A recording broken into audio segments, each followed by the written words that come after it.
During dinner, my daughter-in-law suddenly exploded, humiliating me in front of everyone. "And how does it feel to be miserable and a loser at your age?" Jessica launched those words with such contempt that the air in the dining room turned dense. We were sitting around the table, the very table I had helped them pick out when Mark and she moved into this house 3 years ago. The overhead light illuminated the china plates and the tablecloth I had ironed that very morning. My son had his eyes glued to his plate of food. Mia, my 14-year-old granddaughter, opened her eyes wide with horror, and Jessica looked at me with that crooked smile I already knew too well, waiting to see me crumble like a house of cards. But I did not crumble. Not that night. Something inside me, something that had been dormant for years, woke up with brutal clarity. I lifted my glass of water and drank slowly, letting the silence stretch like a shadow over the table. Then I looked her directly in the eye and answered with a calm I did not even know I possessed. "And how does it feel to lose the person who paid your debts and brought food into your house?" Her smile froze. Mark lifted his head for the first time all evening. Mia brought a hand to her mouth. And I, Eleanor, at 68 years old, felt something I had not felt in a long time. I felt like I was getting my voice back. That night marked the end of something that had begun much earlier than that dinner, much earlier than those poisonous words. Everything had started to fall apart so quietly that I almost did not notice. Little humiliations disguised as jokes, comments wrapped in fake smiles, glances that said more than any insult. But that night, it all exploded, and what came after changed my life forever. Let me tell you how I got here. How a woman who gave everything for her family ended up sleeping in a room next to the laundry room. How the same hand that rocked my son's cradle became the hand that signed transfers for $10,000 every month, and how that hand finally learned to say enough. It all started 6 years ago when I was widowed. My husband Robert died of a massive heart attack one April afternoon. There was no time for goodbyes, no time for final words.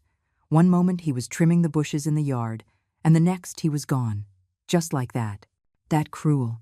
I was left alone in that big house where we had raised Mark, where every corner held memories of a shared life. The walls echoed with laughter that no longer existed. The bed felt too wide. The silence became my only companion. Mark came to the funeral with Jessica. They had been married for just a year. She wore a tight black dress and high heels that clicked against the floor of the funeral home. I remember she hugged me and whispered words of comfort that sounded rehearsed, as if she had practiced them in front of the mirror. My son looked lost, with red eyes and a poorly knotted tie. He was my only son, my only close family after Robert's death. During the following months, I tried to get used to the loneliness. I sold the big house because maintaining it was impossible on my pension. I moved to a smaller apartment downtown. I tried to build a new routine. Morning walks, soap operas in the afternoon, occasional calls with a few friends who were still alive. But sadness accompanied me like a shadow stuck to my steps. That was when Mark proposed the idea. "Mom, why don't you come live with us? This house is big, we have plenty of space, and that way you won't be alone." He said it with such sweetness that I suspected nothing.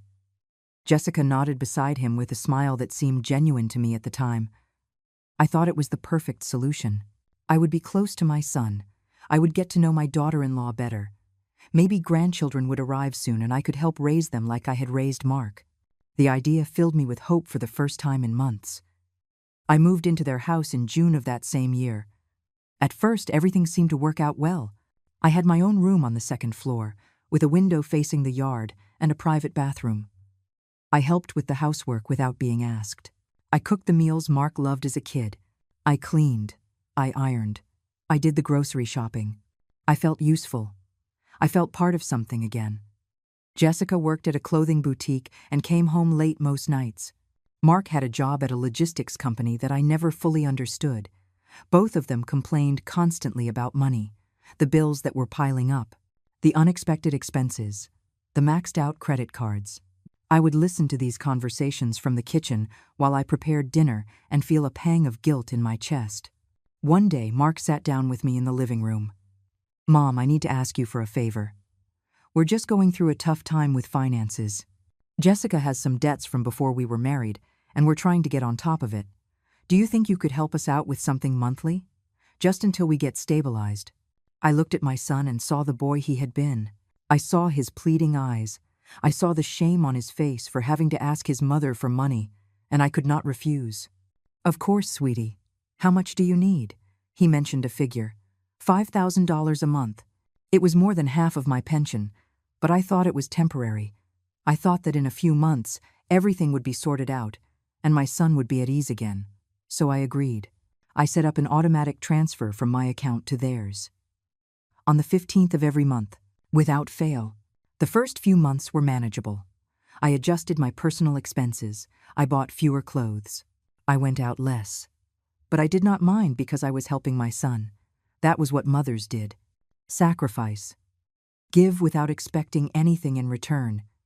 Then things started to change. It was gradual. So gradual that at first I did not notice. Jessica started talking to me differently. Her tone became sharper, more impatient. She would leave dirty dishes in the sink, expecting me to wash them. She would toss her clothes anywhere, knowing I would pick them up. When I spoke at the table, she would look at her phone with obvious disinterest. Mark said nothing. He never said anything. One day, Jessica asked me to increase the monthly help. "We need more, Eleanor. Things are getting more expensive. You could make it 8,000. I swallowed hard and agreed, even though it meant being left with barely the minimum for my own expenses. I thought it was my duty. I thought that was how I showed my love. But 8,000 was not enough. Months later, another conversation came. This time it was Mark who spoke, but the words sounded rehearsed, as if Jessica had written them for him. "Mom, we really need it to be 10,000. Just for a little while. I promise you. $10,000. Almost my entire pension. I would be left with just a few hundred for my personal things. Medication. Toiletries. An occasional treat." But I said yes again because I did not know how to say no to my son. Because mothers do not abandon. Because I thought that eventually, things would get better. They never got better. What did change was my place in that house. First, it was the room. Jessica said they needed to turn my room into an office for her, that her business was growing and she needed her own space. They offered me the room in the back, the one next to the laundry room. It was small, dark. It smelled like dampness. But I did not protest. I did not want to be a burden. Then it was the bathroom. The one that had been mine was now exclusively theirs. I had to use the guest bathroom on the ground floor. Every time I needed to shower at night, I had to go down the stairs. Every early morning when I got up to use the bathroom, I had to walk through the dark house, praying I would not trip. Then came the table. One night I came to the dining room, and my chair was gone. Jessica had bought new chairs, and there were only 4. One for her, one for Mark, one for Mia, who had been born by then, and one spare for guests. I had to eat in the kitchen, alone, with a plate balanced on the counter while I listened to their laughter from the dining room. And I still said nothing. I kept paying the $10,000 every month. I kept cleaning, cooking, taking care of Mia when they went out, being invisible, being convenient. I deserve more than this. That phrase appeared in my mind one morning while I was scrubbing the floor of the bathroom that was no longer mine. My knees creased with every movement. My hands smelled like bleach, and that phrase came like a whisper from somewhere deep in my consciousness. I deserve more than this, but I pushed it away immediately. I shoved it down as I had learned to do with so many other things. Because mothers do not complain. Because mothers endure. Memories of the past visited me more and more frequently, especially at night when I lay down in that narrow bed in the room next to the laundry. I would close my eyes and see Mark as a child. I saw his little hands clinging to my shirt. I saw his smile with his front teeth missing. I heard his crystal-clear laugh when I chased him around the yard of our old house. Mark had been a quiet baby. He slept for long hours curled up against my chest. His fingers were so delicate that I was afraid of hurting them when I cut his nails. When he cried, I would rock him, singing songs my own mother had sung to me, and he would calm down. He always calmed down in my arms. I remember his first day of school. He wore a new uniform that was a little too big for him because I had bought it that way so it would last longer. He held onto my hand so tightly that his knuckles turned white. He did not want me to go. He did not want to be left alone among so many unknown children. But I knelt down to his level, dried his tears, and promised him I would come back for him, that I would always come back for him. And I always did. I came back for him after every school day.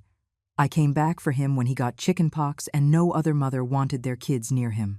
I came back for him when he failed math and needed extra classes that we paid for with the money Robert earned working overtime. I came back for him when he had his first heartbreak at 16 and locked himself in his room for 3 days, refusing to talk to anyone except me. I was always there. Always. Robert worked long hours at a textile mill. He left before dawn and returned after the sun had set. His hands smelled like fabric and machine oil. He would come home tired, but never forgot to ask about Mark. How was school? If he had eaten well? If he needed anything? He was a good father, even though his schedule did not allow him to be present as much as he would have liked. I stayed home.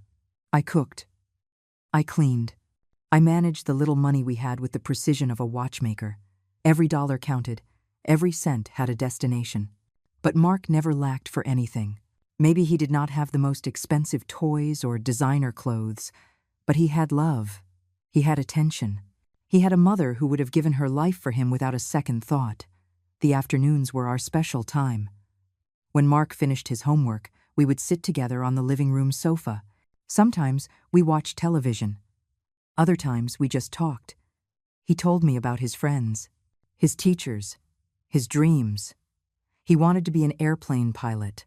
Then he wanted to be a veterinarian. Then an architect. His dreams changed with the seasons, but I listened to all of them with the same attention.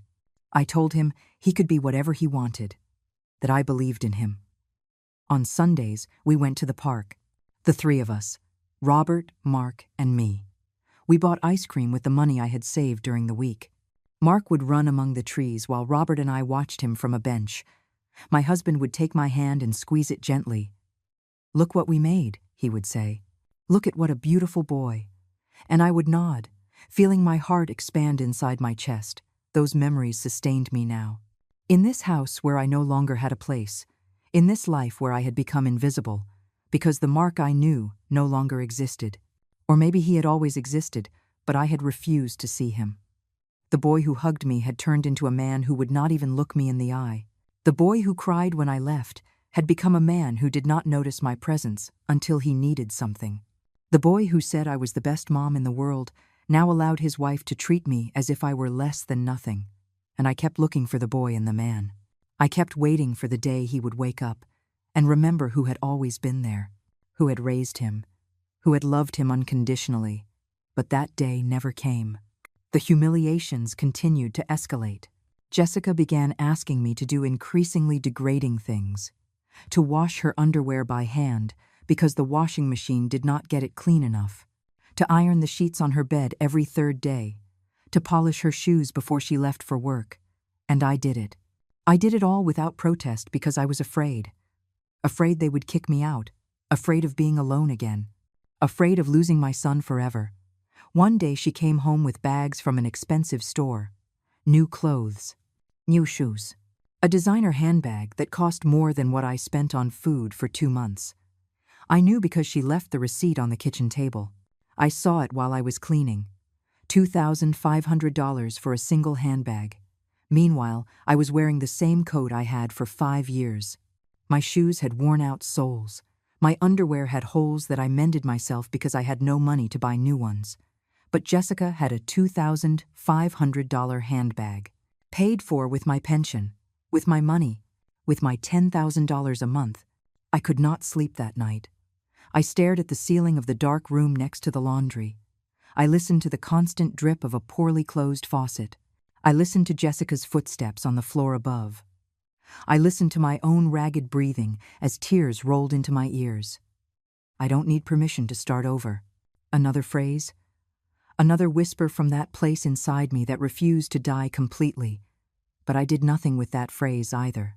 I let it float in the darkness until it dissolved like smoke. Mia was born when I had been living in that house for 2 years. She was the only true light in the midst of so much darkness. The first time I held her, I felt something inside me repair itself.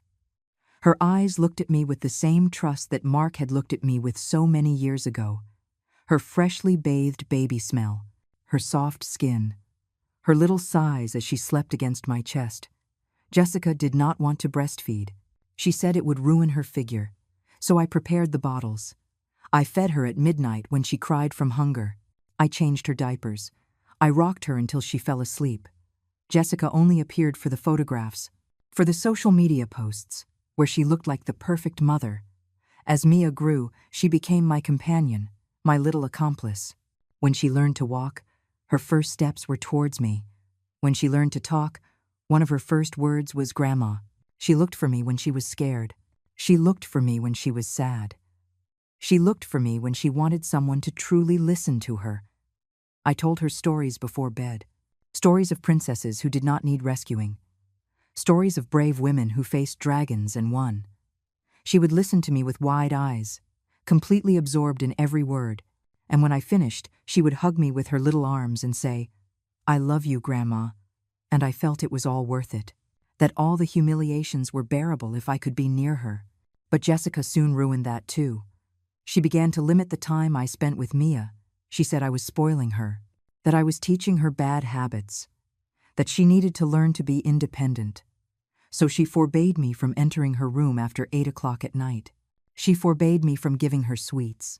She forbade me from taking her to the park without her explicit permission. Mia would cry when they separated her from me. She would reach her little arms out to me as Jessica dragged her upstairs, and I would stay downstairs with a shattered heart, unable to do anything. Mark still said nothing. He remained a silent spectator to everything that happened under his own roof. He would come home from work, eat in silence, watch television, and go to bed. He did not ask how I was. He did not ask if I needed anything. He did not notice that his daughter was crying for her grandmother. He did not notice that his wife treated me worse than a maid. Or maybe he did notice. Maybe he just did not care. The years passed like this, in a monotonous routine of daily humiliations. Waking up before everyone to make breakfast, cleaning the entire house while they worked, having food ready when they returned, washing their clothes, ironing their shirts, taking care of Mia when it was not convenient for them, and on the 15th of every month, without fail, transferring my $10,000 to their account. The day is coming when they will stop underestimating me. That phrase came one afternoon while I was folding laundry in the room by the laundry. I repeated it in a low voice. The day is coming, and something in my chest stirred, something that had been asleep for far too long. It was a Tuesday afternoon when everything truly began to change. I was cleaning Mark and Jessica's room while they were at work. They had not asked me to, but I did it anyway. I always did. As I dusted the dresser, my hand accidentally brushed against an envelope that was half hidden between some magazines. The envelope fell to the floor, and papers spilled out. Bills, bank statements, receipts. I did not mean to look. I truly did not. But my eyes fell on one of the papers, and what I saw made my hands freeze. It was a credit card statement, in Jessica's name, and the amount of the debt made my hands tremble. $18,000. But it was not just the amount. It was what the money had been spent on.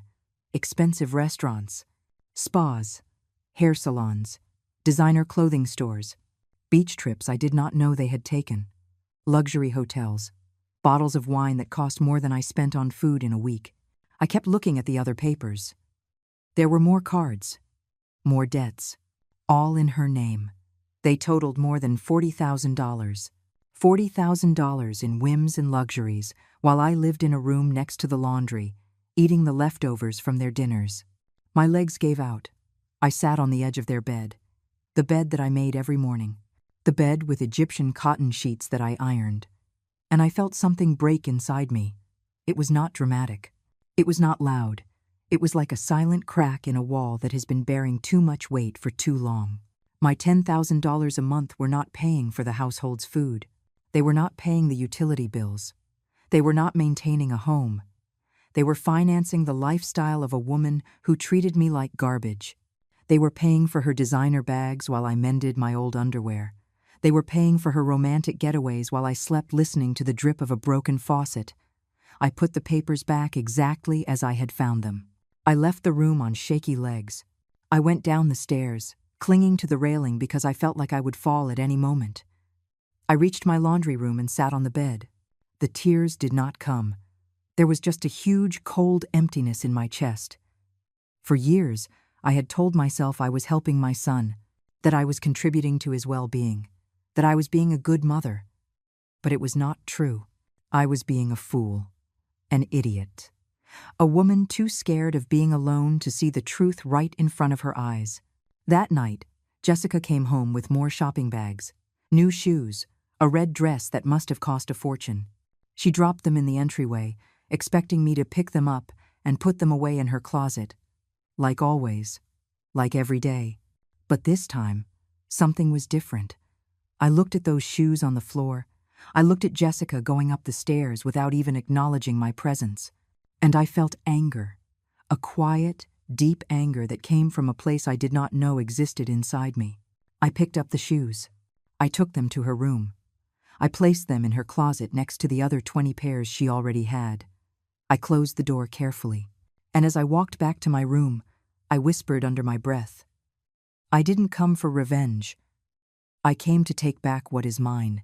I did not know what that meant yet. I did not have a plan, but those words felt true. They felt like a promise I was making to myself. The following days were strange. I continued with my usual routine, but something had changed inside me. I observed more. I noticed more. I saw things I had deliberately ignored before. I saw how Jessica talked on the phone with her friends, bragging about her latest purchase while I scrubbed the floor at her feet. I saw how Mark avoided my gaze when she gave me orders as if I were her servant. I saw how Mia looked for me with her eyes every time I entered a room, as if I were the only person in that house who truly saw her. One afternoon, Mia came down to the kitchen while I was making dinner. She had tears in her eyes. She sat on one of the stools and looked at me without saying anything. I stopped what I was doing and went over to her. "What's wrong, my love?" "Mom says you can't tell me stories before bed anymore. She says I'm too old for that now." She was 11 years old at the time. 11 years is not too old for stories. It is not too old for a grandmother's affection. But I did not say any of that. I just hugged her as she cried against my chest. And I felt that quiet anger grow a little more. "Why is Mom like that with you, Grandma?" she whispered. "I heard how she talked to you yesterday. It's not fair." The words slipped out of my mouth before I could stop them. Words I should never have said to a child, but they came out anyway. "Sometimes people forget to be kind. But don't you worry, my love. Everything is going to be okay." She looked at me with those big, intelligent eyes. She was more perceptive than Jessica thought. She saw more than she should have to see at her age. "Are you going to leave, Grandma?" The question hit me like a punch. Was I going to leave? I had not even really considered the possibility. Where would I go? I had no money saved. My entire pension went to that monthly transfer. I had nothing. "No, my love. I'm not going anywhere." But as I said it, something in my mind began to move. To calculate, to plan. If I stopped transferring that $10,000 each month, in a few months, I could save enough to rent a room somewhere. A small place. A place just for me, where I would not have to sleep next to the laundry room, where I would not have to ask permission to use the bathroom, where I would not have to watch Jessica parade around in expensive clothes bought with my money. But Mark, my son, how could I leave him? How could I cut that last remaining bond with him? Except the bond was already broken. I was just refusing to see it. That night, I could not sleep again. I stared at the cracked ceiling of the laundry room. The dampness had left dark stains in the corners. The smell of detergent was constant. The streetlight came through the small, dirty window. And I thought about the room I had when I first moved into this house. The room with the window to the yard, with its own bathroom, with a comfortable bed and a spacious closet. I thought about how I had allowed them to take that room from me. And then the bathroom. And then my place at the table. Little concessions I had made, one after another, without realizing they were erasing me. That they were turning me into a ghost in a house where I should have been family. The humiliations were no longer subtle. Jessica had stopped pretending a long time ago. She yelled at me if the food was not exactly how she wanted it. She yelled at me if her clothes were not ironed perfectly. She yelled at me if Mia spent too much time with me. And Mark remained seated on the sofa, looking at his phone as if nothing was happening. One Sunday morning, I came down to the kitchen and found a note on the counter. It was from Jessica. It said they had gone out for breakfast, the three of them, Mark, Jessica, and Mia. They had not told me. They had not invited me. They had just left, leaving me a note as if I were the neighbor watching the house. I made myself a coffee and sat alone in the kitchen. The silence was crushing. I looked around that house that was not mine, that furniture I cleaned but could not use, that table where I no longer had a place. And something inside me said, enough is enough. I went upstairs. I went into Mark and Jessica's room. I went straight to the place where I had found the papers last time. They were still there. I took them all. I took them to my room, and I read them, one by one, carefully. $43,000 in debt, all on unnecessary luxuries, all being paid off with minimum payments while my money was being used to keep buying more things. A vicious cycle that was never going to end, because as long as I continued to be their inexhaustible source of money, they would have no reason to change. I picked up my phone. I opened the banking app. I looked at the automatic transfer scheduled for the 15th of each month. $10,000. My finger hovered over the cancel option. I just had to press it. I just had to take that step. But fear paralyzed me. What if Mark hated me? What if they kicked me out of the house immediately? What if I lost Mia forever? I closed the app. I put the phone away. I was not ready yet. But something had begun. A seed of rebellion had germinated in my chest, and I knew it was only a matter of time before it grew too big to ignore. The next week passed in a strange haze. I kept doing everything that was expected of me. I cleaned, I cooked, I obeyed. But inside, something had changed irrevocably. It was as if a part of me had woken up after years of hibernation and was now observing everything with new eyes. I started writing things down. I do not know exactly why I did it. Maybe I needed proof that I was not exaggerating, that the humiliations were real. I took an old notebook I found in the back of one of my drawers and started writing. Monday. Jessica yelled at me because the rice was too soft. She threw the plate in the sink and left without eating. Mark said nothing. Tuesday. I found my toothbrush in the trash. Jessica says it was taking up too much space in the guest bathroom. I had to buy a new one with the little money I have left. Wednesday. Mia wanted to help me dry the dishes. Jessica yanked her by the arm and told her not to do servant's work. Each entry was a small blow, but together they formed a pattern impossible to ignore. This was not a family. This was abuse disguised as cohabitation.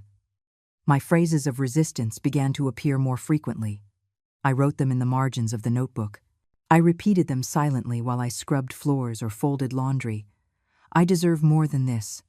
I don't need permission to start over. The day is coming when they will stop underestimating me. I didn't come for revenge. I came to take back what is mine. Each phrase was like a brick, building a wall of dignity that had been crumbled for too long. On Thursday of that week, something happened that accelerated everything. I was at the grocery store buying food for the house with the few dollars I had left after the monthly transfer. I was in the cleaning products aisle when I heard a familiar voice. Eleanor? I turned around, and there was Carol. I had not seen her since before I moved in with Mark. We had been close friends when Robert was still alive. Our husbands worked together at the mill. We met for coffee. We shared recipes.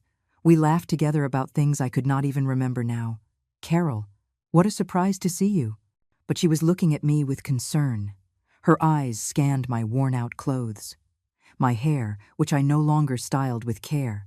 My hands, rough and red from so much washing and cleaning, and I saw something in her face that broke my heart. Pity. Eleanor, are you okay? I haven't heard from you in years. I'm fine. I'm living with my son now, with Mark and his family. I said the words with a forced smile. But Carol was not stupid. She knew me too well to believe that superficial lie. Do you have time for a coffee? There's a coffee shop nearby. I'd love to catch up. I looked at my shopping cart. I looked at my watch. Jessica expected dinner to be ready at 7 o'clock sharp. But something in Carol's expression made me say yes. I needed to talk to someone. To anyone who saw me as a person and not as a useful tool. We left our carts at the store, promising to return.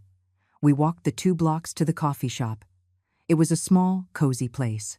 Carol ordered 2 coffees, and we sat by the window.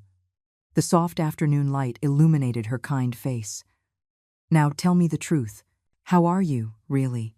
And then, without planning it, it all came out. The words flooded out of me like water from a broken dam. I told her about the room next to the laundry, about losing my place at the table, about the $10,000 a month, about Jessica's secret debts, about the daily humiliations, about how my own son had stopped seeing me. Carol listened without interrupting. Her eyes filled with tears as I spoke. When I finished, she took my hands in hers. Eleanor, that's not right. None of that is right. You are his mother.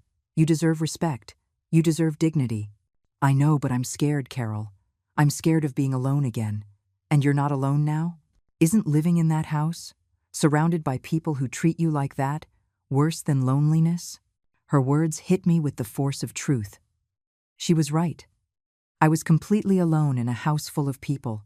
I was more isolated now than when I lived in my small apartment after Robert's death. You have to get out of there. You have to get your life back. I don't have any money. It all goes to that transfer. Then cancel the transfer. It's your money. It's your pension. You worked your whole life for it. But it's my son. A son who treats you like you're worthless. Forgive me for putting it so bluntly, but someone has to. This is abuse. And you're allowing it out of fear. Carol was not being cruel. She was being honest. And I needed to hear that honesty from someone outside of that sick house where everything had become normalized. Look, I have a spare room in my house. My son went off to college, and his room is empty. You could stay there while you get back on your feet. No rent, just until you save enough for your own place. You would do that for me? We're friends, Eleanor. And friends don't abandon each other when they're needed most. I cried. Right there in that coffee shop, in front of strangers, I cried like I had not cried in years. Carol got up and hugged me. And for the first time, in a long time, I felt seen. I felt like someone cared. I felt like I was not completely alone in this world. After that coffee with Carol, I returned to Mark's house with something new inside me. Hope. Small and fragile, but real. There was a way out. I had options. I was not trapped forever in that laundry room. That night, after everyone had gone to sleep, I took out my notebook again, and I wrote a new sentence. There is a light at the end of this tunnel, and I'm going to walk towards it, even if I have to do it alone. The days after my meeting with Carol were different. I kept doing the same chores. I kept living in the same miserable room next to the laundry. But something inside me had changed. A spark of determination that had not existed before. Knowing I had a place to go, knowing that someone valued me, gave me a strength I did not know I possessed. I started doing calculations. If I canceled the $10,000 transfer, in 2 months I could save $20,000. Enough to move into my own place after spending some time at Carol's. Enough to buy basic furniture, enough to start over. But every time I opened the banking app and looked at that scheduled transfer, fear paralyzed me. It was not fear of being without money. It was fear of Mark's reaction. It was fear of losing my son for good. Because as long as I kept giving him money, as long as I remained useful, I still had an excuse to be near him. If I cut that financial tie, what would I have left? Carol called me every 2 days. Have you made the decision yet? She would ask, with that firm gentleness only a true friend can have. And I would tell her not yet, that I needed a little more time, that I would do it soon. She did not pressure me. She just reminded me that the offer still stood, that her door was open whenever I was ready. One afternoon, while I was cleaning the living room, I heard Jessica talking on the phone upstairs. Her voice carried clearly through the air vent. I did not mean to eavesdrop, but the words caught me. Yeah, it's unbelievable. I still don't get how the old woman hasn't figured it out. 10,000 a month, and she doesn't even ask what we spend it on. It's like having an ATM living in your house. Laughter. Jessica was laughing, and then she continued. The best part is, Mark is so afraid of her being alone that he'll never tell her we don't need her money. Well, we do need it, but not for what she thinks. Last month, I bought those diamond earrings I showed you. She thinks she's helping with the groceries. It's pathetic. I sat down on the sofa I had just cleaned. My legs would not hold me. Pathetic. That was what she called me. And the worst part was that Mark knew. Mark knew exactly what was happening. He was not an innocent bystander. He was an accomplice. Active. Aware. Something inside me hardened in that moment. It was not just pain anymore. It was rage. A clean, clear rage that burned away all the fear I had been carrying. I went up the stairs with firm steps. I entered my laundry room. I took my phone. I opened the banking app. And this time, my finger did not tremble when I pressed the Cancel Transfer button. A message appeared on the screen. Are you sure you want to cancel this recurring transfer? I pressed Confirm. It was done. There would be no more $10,000 on the 15th of next month. It was over. I took a deep breath. My hands were shaking, but not from fear. They were shaking from liberation. I had just taken my life back. I had just reclaimed my dignity. And even though I did not know exactly what would come next, I knew I had done the right thing. That night during dinner, no one noticed anything different. Jessica complained that the chicken was too dry. Mark ate in silence, looking at his phone. Mia smiled at me from her place at the table. I ate standing up in the kitchen as usual, but this time with my head held high, because I knew something they did not. I knew their world was about to collapse, and they did not even see it coming. For the next few days, I acted as I always had. I cleaned. I cooked. I obeyed. But inside, I was planning. I called Carol and told her yes, that I accepted her offer, that I would move into her house in 2 weeks. She shouted with joy on the phone and told me she would start getting the room ready for me. I began to pack my things in secret. I did not have much. A few changes of worn-out clothes, old photographs, the notebook where I had been writing, my personal documents. Everything fit into 2 small bags. 68 years of life reduced to 2 bags. But I felt like I was gaining more than I was leaving behind. Mia caught me one afternoon while I was putting things into one of the bags. Are you leaving, Grandma? Her voice was small, scared. I sat on the bed and motioned for her to sit with me. I took her hands in mine. Yes, my love, I am. Why? Is it because of Mom? Because of how she treats you. She was so smart, so perceptive. There was no point in lying to her. Your mom and I don't get along, and this house isn't a healthy place for me anymore. I need to take care of myself. But I'm going to miss you so much, and I'll miss you more than you can imagine. But I'm not going to disappear. I'm going to give you my new phone number. You can call me whenever you want. And when you're older, you can come visit me. Do you promise? I promise. I hugged her as she cried against my chest, and I felt my heart break a little. But I knew I could not stay just for Mia. I could not sacrifice my mental health and my dignity just to maintain this connection, because eventually it would destroy me. And then I would be no good to anyone, not to her and not to myself. The 15th arrived. I was in the kitchen preparing lunch when I heard Jessica scream from upstairs. Mark! Mark! The transfer didn't come through. Hurried footsteps, doors opening, raised voices, and then the 2 of them came running down the stairs toward the kitchen where I was. Jessica had her phone in her hand, showing the screen to Mark. The money didn't arrive. Your mother didn't make the transfer. Mark looked at me for the first time in weeks. Really looked at me. Mom, did you forget to make the transfer this month? His voice tried to sound casual, but I heard the barely contained panic underneath. I didn't forget. There was a silence. Jessica and Mark looked at each other. Then they looked at me. What do you mean you didn't forget? Then do it now. It's already past the 15th. We have payments due. I put down the knife I was using to cut vegetables. I wiped my hands on my apron. I looked them both directly in the eye. I canceled the transfer. I'm not giving you any more money. Jessica's jaw dropped. Mark turned pale. What do you mean you're not giving us any more money? Mom, you have to be kidding. You're going to put us out on the street. We have debts. We have a daughter. You can't do this to us. His voice was rising, but I remained calm. Calmer than I had been in years. I am 68 years old, and I live in a room next to the laundry. I eat standing up in the kitchen because I don't have a place at my own family's table. I have been giving you $10,000 every month for years, and that money isn't going to food or bills. It's going to designer handbags and expensive shoes and trips I didn't even know you were taking. Jessica took a step toward me, fury in her eyes. That's my private life. You had no right to go through my things. But I did not back down. I did not shrink as I would have before. And you have no right to use my pension to finance your whims while you treat me as if I'm less than nothing. It's over, Jessica. It's all over. Mark ran his hands through his hair. I saw genuine panic in his face.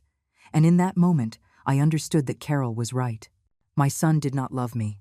My son just needed me. Or, more specifically, he needed my money. Mom, please. We can talk about this. If there's something bothering you, we can fix it.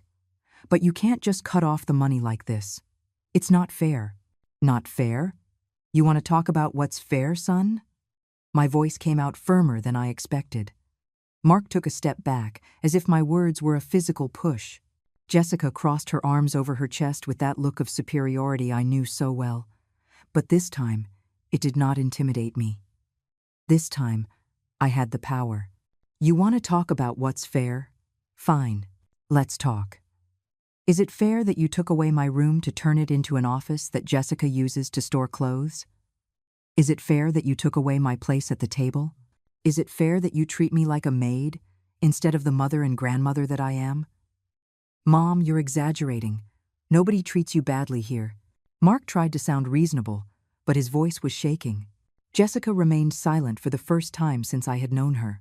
Her eyes looked at me with a pure hatred she was not even trying to hide anymore. Exaggerating?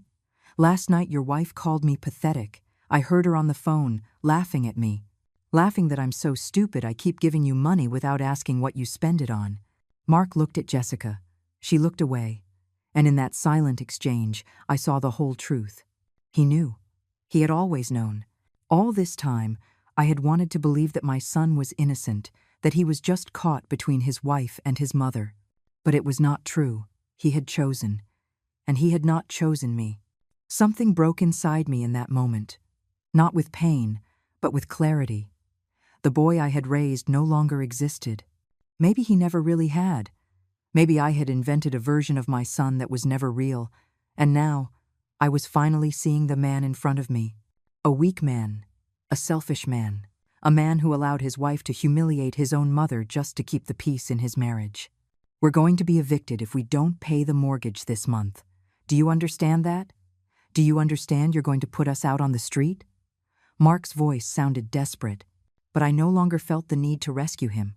I no longer felt it was my responsibility to fix his problems. You have 2 salaries, 2 working adults. If you can't pay your mortgage, it's because you're living beyond your means, and that is not my problem. Jessica finally spoke. Her voice was venomous. Of course it's not your problem, because you only think about yourself. You're selfish, a selfish old woman who doesn't care about her own family. I laughed. It was a short, dry, but sincere laugh, because Jessica's words were so absurd that I could only laugh. I'm the selfish one? I have been giving you most of my pension for years. I have been cleaning your house, cooking your meals, taking care of your daughter, and all this time, I've lived in a laundry room, being treated like garbage. But I'm the selfish one. You helped us because you wanted to. Nobody forced you. She was right about that. Nobody had forced me. I had chosen to give and give and give until there was nothing left of me. But that choice had been motivated by fear and by the hope that I would eventually be valued. And now I understood that was never going to happen. You're right, nobody forced me. And now I'm choosing to stop. I'm choosing to take my life back. I'm choosing to leave this house." The words came out before I could think them. But as soon as I said them, I knew they were right. I could not stay here. Not after this. Not after seeing their faces when I told them there was no more money. Not after realizing that the only thing they cared about was my pension. "Leave? Where are you going to go? You have nothing. You have no one." Jessica smiled cruelly, but her smile did not hurt me as it would have before. "I have friends, I have options, I have dignity, which is more than I can say for you." Mark stepped toward me. For a moment, I thought he was going to hug me, that he was going to apologize, that he would finally see what he had been doing to me. But instead, he said, "If you leave, don't come back, and don't expect to see Mia ever again."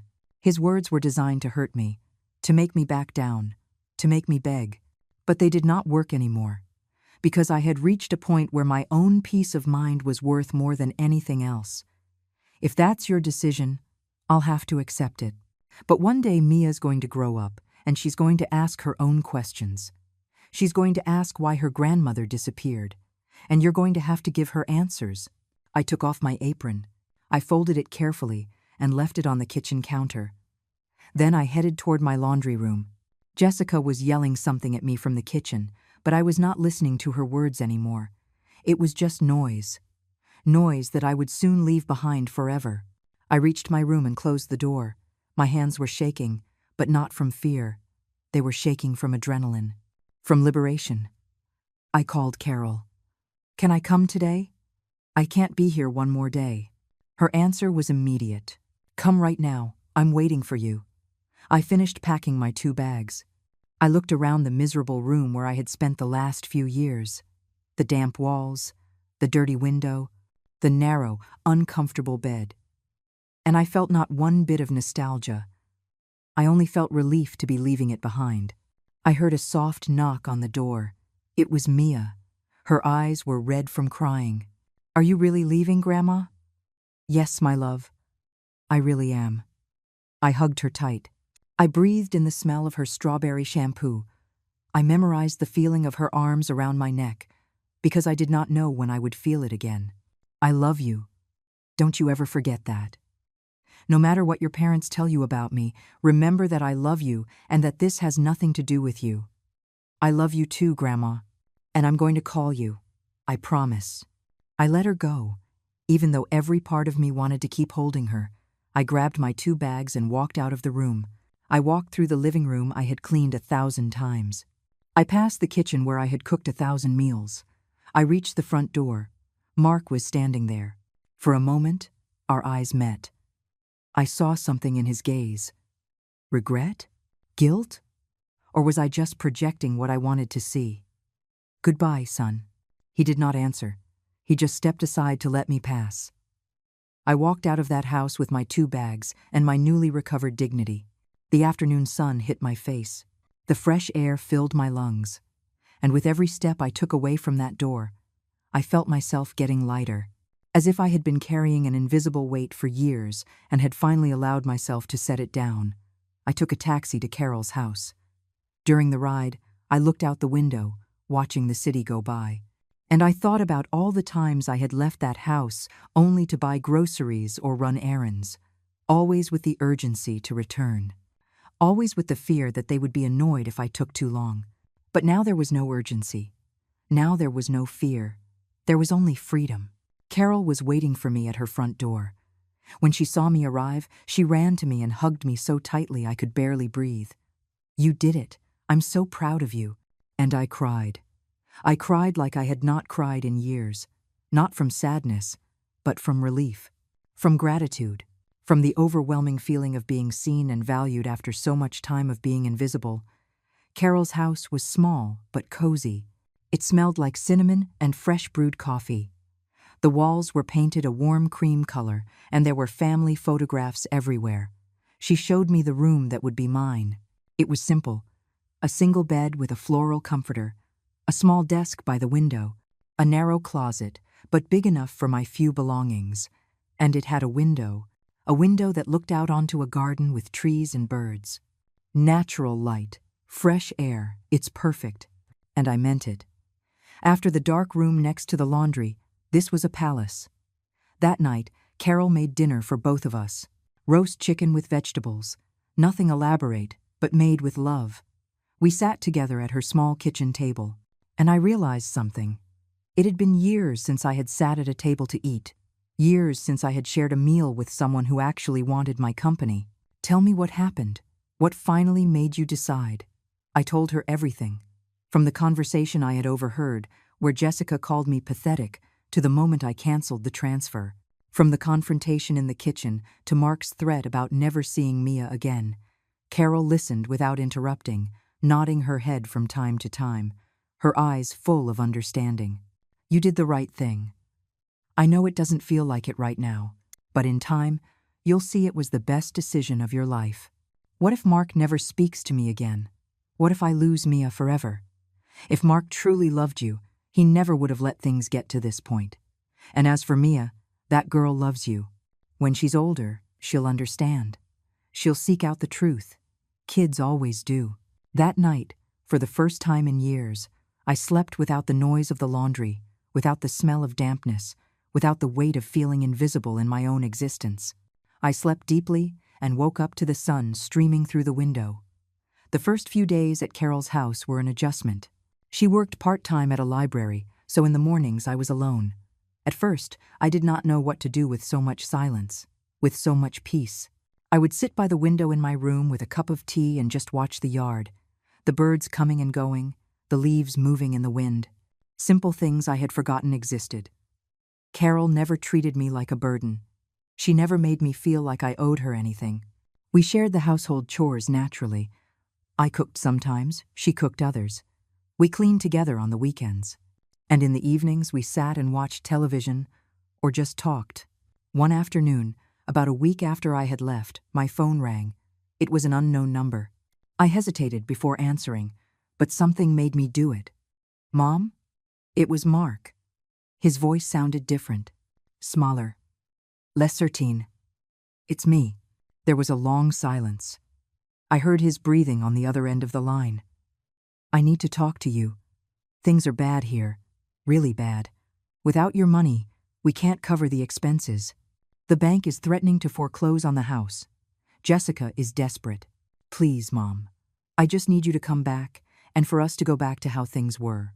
I felt a pang in my chest, but it was no longer the pang of guilt.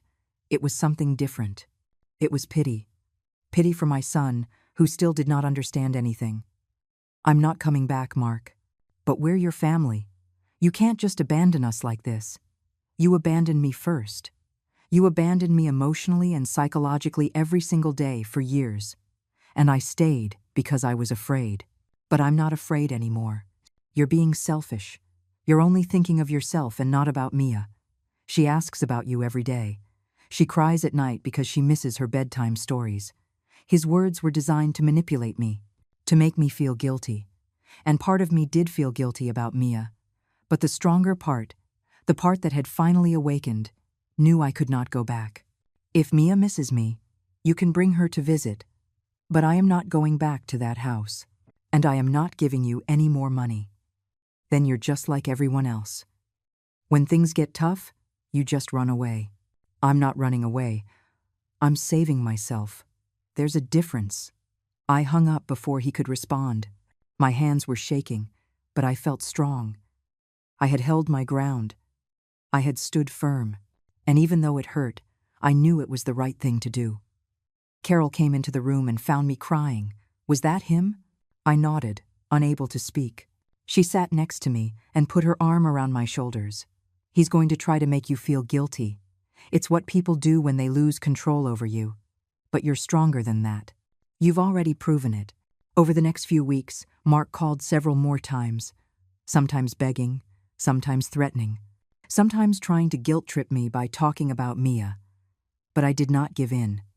Every call hurt, but every time I hung up, I felt a little stronger, a little more certain of my decision. Meanwhile, my life was beginning to take shape again. With the $10,000 from my pension intact, I had more money than I had in years. I bought new clothes. Not expensive clothes like Jessica's, but clothes that fit well and made me feel dignified. I went to the doctor for the first time in years for checkups I had been putting off. I started walking in the nearby park in the mornings. Carol introduced me to her group of friends, women our age who met on Thursdays for coffee and conversation. At first, I felt out of place. I had forgotten how to be social, how to talk about things that were not other people's needs. But slowly, I began to open up, and I discovered that I had things to say, opinions, thoughts, a voice that had been silenced for far too long. One of those women, Susan, told me she had gone through something similar with her daughter. Years of emotional abuse, years of giving without receiving anything in return, and she had finally had to walk away to save herself. People don't understand that abuse doesn't always come with fists, she said. Sometimes it comes with words, with silences, with the slow dismantling of your dignity until you don't even recognize the person you were. Her words resonated deeply with me, because that was exactly what I had lived through, a slow, methodical dismantling of who I was until I became just a function, a source of money, a pair of hands to clean and cook. But now I was rebuilding myself, piece by piece, day by day. A month after I left, I received a text message from an unknown number. It was Mia. She had borrowed a friend's phone to write to me. "Grandma, I miss you so much. Mom and Dad fight all the time now. Dad says it's your fault, but I know it's not true. I know they treated you badly. I'm so sorry. I wish I could see you." I cried, reading that message. My granddaughter, my little Mia, who was not so little anymore, who saw more than her parents thought. I wrote back, telling her I missed her too, that I loved her. That one day, when she was older, we could see each other. That night, I told Carol about the message. She took my hands in hers. "That girl is going to be okay.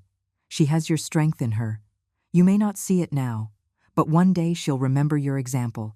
She'll remember that her grandmother chose her dignity over her fear, and that will teach her that she can do it too." After 2 months of living with Carol, I started looking for my own place. I had saved enough for the security deposit and the first few months' rent on a small apartment. Carol insisted I was not in a hurry, that I could stay as long as I needed. But I knew I needed my own space. I needed to prove to myself that I could do it alone. I found an apartment in an older building, but well-maintained. A single room with an integrated kitchen and a full bathroom. It had a large window that overlooked the street. It was not luxurious, but it was mine. Completely mine. The day I signed the lease, I felt something I had not experienced in years. Pride.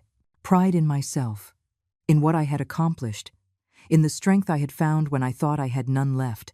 I walked out of the landlord's office with the keys in my hand and walked down the street feeling like I was floating. Carol helped me move. I did not have much to move. My 2 original bags, plus some clothes I had bought, and a few personal items. But when we walked into the empty apartment, I felt overwhelmed by the possibilities. This was my space, my walls, my floor. No one could take it from me. No one could make me feel like I did not deserve to be here. We went together to buy basic furniture, a bed, a small table with 2 chairs, a used but comfortable armchair, pots and pans, plates and silverware. Building a home from scratch at 68 was strange, but also liberating. Every item I chose was mine. Every decision was mine. I no longer had to ask for permission. I no longer had to adapt to other people's tastes. The first night I slept in my own apartment, I woke up several times. Not from noise, but from the silence. A silence so complete and peaceful that my body did not recognize it. I would get up and walk around the small space just to confirm it was real, that this was not a dream, that I had truly gotten my life back. Days turned into weeks. I established a routine that was entirely my own. I got up early and made coffee. I ate breakfast sitting by the window, watching people pass by. I went for walks in the park. I came back and read books I had wanted to read for years but never had time for. In the afternoons, I visited Carol or met up with her group of friends. In the evenings, I cooked for myself. Simple meals, but made with self-love. I started writing more in my notebook. It was no longer just lists of humiliations or phrases of resistance. Now I wrote about my day, about the small things that made me happy, the taste of coffee in the morning, the smell of flowers in the park, the feeling of the sun on my face. Things that for years I had been too unhappy to notice. 3 months after I moved into my apartment, I got another call from Mark. This time his voice sounded different, more broken, more real. "Mom, we lost the house. The bank foreclosed. We're moving into a much smaller apartment. Jessica is furious. She says it's all your fault, but I think she's right about one thing. We never should have treated you the way we did." It was the closest thing to an apology I had received from him. It was not enough. It was not even close to being enough. But it was something. "I'm sorry you lost the house. But the decisions you two made led you to that point. Not me. I know. I know that now. I see how Jessica was spending. I see how I let it all happen, and I see how we treated you. Mia asks me why her grandma left, and I don't know what to tell her, because the truth is shameful. The truth is always better than a lie, son, even when it's shameful. Could you ever forgive me?" The question took me by surprise. I took a deep breath before answering.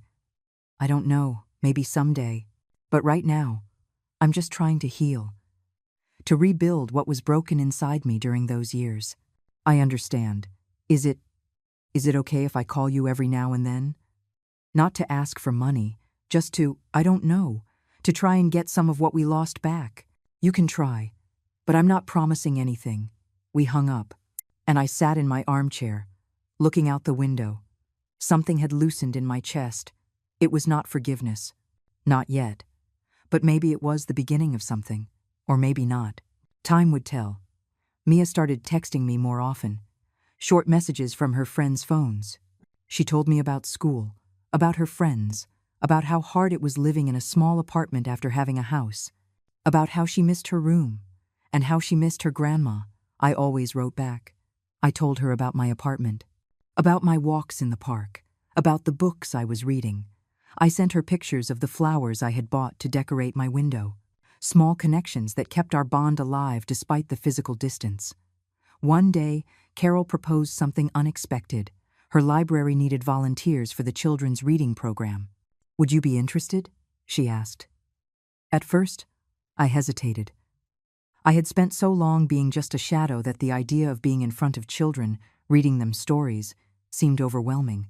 But something in me said yes, that I needed to try. My first day as a volunteer was terrifying.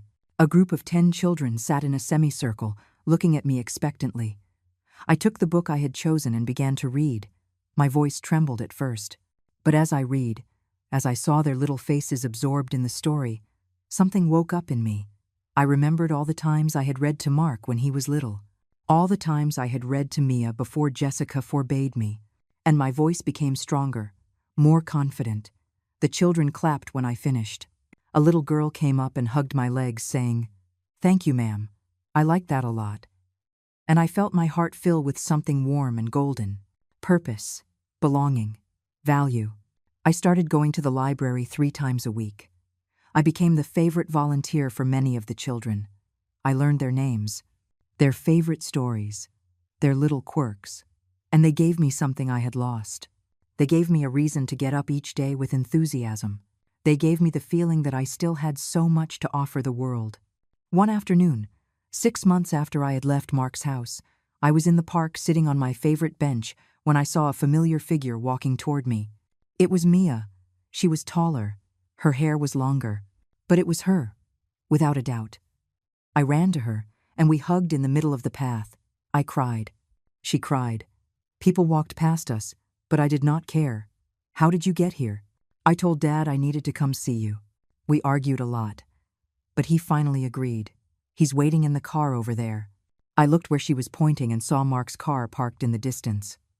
He was sitting in the driver's seat, looking toward us. "Tell me everything. How are you? How is school?" We sat on the bench, and Mia talked for an hour.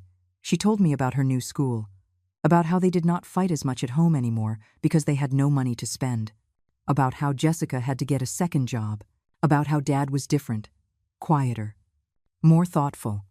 He says he made a really big mistake with you, that he wishes he could turn back time. Apologies don't turn back time, but they can start to heal the wounds. Do you think you'll ever be able to forgive them? I looked at my granddaughter, her eyes full of hope, and I gave her the most honest answer I could. I don't know, my love.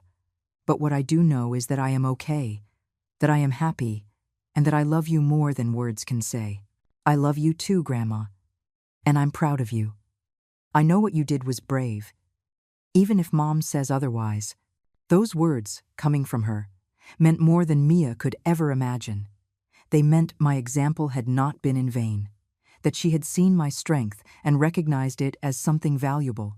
After Mia left that day, I sat on the park bench for a long time.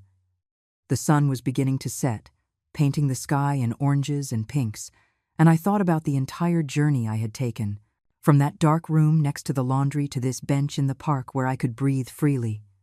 From the invisible woman who scrubbed floors and accepted humiliations in silence to the woman I was now, a woman who had reclaimed her voice, her dignity, her life. It had not been easy. There were nights when the loneliness weighed on me like a stone in my chest. Nights when I missed Mia so much it hurt physically. Nights when I wondered if I had done the right thing. But even on those dark nights, I never regretted it, because I knew that staying would have been worse. Staying would have been a slow death, and I had chosen to live. The following months brought more changes. Mark started calling me regularly, not to ask for money, not to manipulate me, just to talk. At first, our conversations were tense and superficial, but slowly, we began to have more honest exchanges. He told me about his struggles, about how he was learning to live with less, about how his relationship with Jessica was changing now that they did not have my money as a cushion. One day, he asked if he could come visit. Just him, without Jessica. I hesitated before answering, but I finally agreed. When he knocked on my apartment door, I felt nerves I had not anticipated. I opened it, and there was my son. He looked thinner, more tired, older than I remembered. We went inside and sat in my small living room. The silence was awkward at first. "Your apartment is nice, Mom. Small but cozy." "Thank you. It's enough for me." More silence. And then Mark started to talk. Really talk. I don't know where to start. I've practiced this 1,000 times in my head, but now that I'm here, I can't find the right words. What we did to you. It was unforgivable. I let it all happen. Every humiliation. Every bit of disrespect. I saw it, but it was easier to ignore it than to confront it, because confronting it meant admitting that I had chosen Jessica over you. And that truth was too shameful. I listened without interrupting. I let the words spill out of him like water from a cracked dam. I thought that as long as we had you around, as long as you kept giving us money, everything was fine. I didn't see that we were destroying you. Or maybe I did see it, and I just didn't want to admit it. And when you left and cut off the money at first, I just felt anger. Anger that you were leaving us in a difficult time. But later, when we had to face the consequences of our decisions, I started to understand. His eyes filled with tears. Tears he did not shed when I left. Tears that were months too late. I understood that you had been paying for our luxuries, for our irresponsibility. And all the while, you were living in a horrible room, eating standing up in the kitchen. We treated you worse than an employee. And I allowed it because it was comfortable, because your money made my life easier. And what's different now, son? What guarantee do I have that if I get close again, I won't end up in the same place? You have no guarantee, and I'm not asking you to come back. I'm just asking you to give me a chance to try and be the son I should have been all along. Not for money, not for convenience. Just because you're my mother, and you deserve respect. His words sounded sincere, but I had learned to be cautious, to protect the peace that had cost me so much to build. I appreciate your honesty, but I need time. I need to see that these changes are real and not just words motivated by guilt. I understand, and I'm going to prove it to you, even if it takes me years. Mark left after an hour, and I sat in my armchair, processing the conversation. I did not know if I could ever fully forgive him. Maybe not. But at least now there was honesty between us. And that was a start. Mia began to visit me every 2 weeks. Sometimes she came with Mark. Other times, he would drop her off and pick her up later. Those afternoons with her were precious. I read her stories, like before. We baked cookies together. We talked about everything and nothing.